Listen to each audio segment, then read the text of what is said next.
उसमें बहुत सारे फिल्म आती है ये जो कमाली हुई है शाहरुख खान है तो बोला शाहरुख खान नहीं है मुझे गरीब आवाज के गुलाम है अपनी किस्मत में कोई रंग न चढ़ने देंगे फूल तो फूल है पत्ता न उखड़ने देंगे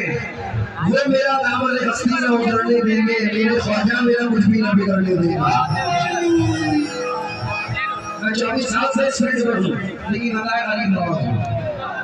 मुझे नाम नहीं है अपने बेटे गरीब नवाज को नाम है इसलिए 4 में से पढ़ रहा हूँ इस नमाजी के तो लायक नहीं